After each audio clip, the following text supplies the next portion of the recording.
They told us love was the sin. They never warned us about pride.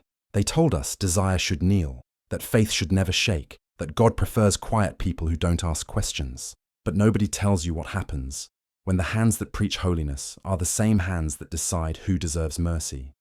This is not a sermon. This is not a confession. This is an unraveling. There is a town, maybe you know one like it. White church, perfect lawns, smiles practiced like prayer. A place where the bell rings every Sunday to remind you who's watching. A place that says all are welcome, but keeps a careful list of who belongs. This town believes it is good, and that belief alone has done more damage than any open sin ever could. Because here's the truth they don't teach. Lust is loud, but pride is patient. Lust asks for forgiveness. Pride decides it doesn't need to. Pride doesn't feel evil. It feels correct, justified, chosen. And that's where the danger lives. There was a man who came into this town quietly. No announcement, no testimony, just calloused hands and eyes that didn't look away. He fixed broken things, doors that wouldn't close, fences leaning too long toward collapse, things everyone saw but pretended weren't their problem. They called him temptation. You see, nothing unsettles righteous people like someone who refuses to perform shame.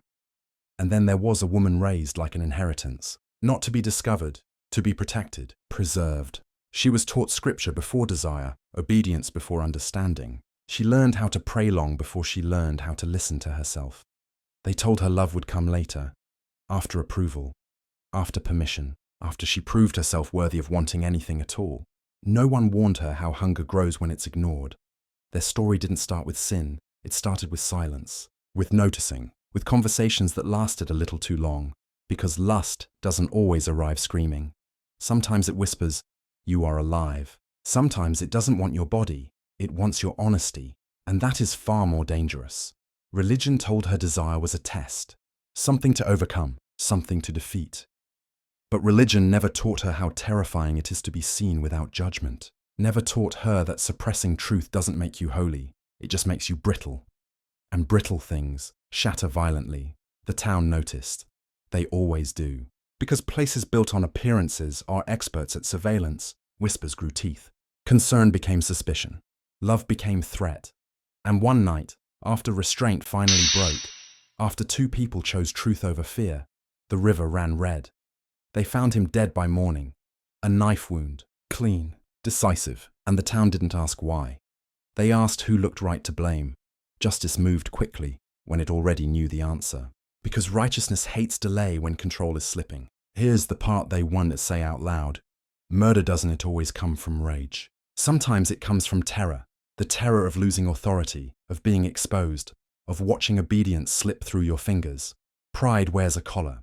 Pride carries scripture. Pride says, "I did this for God," and sleeps just fine afterward. Every story in this series will live right here, in that uncomfortable space between love and law, between faith and fear. We'll talk about desire that wasn't evil and religion that was.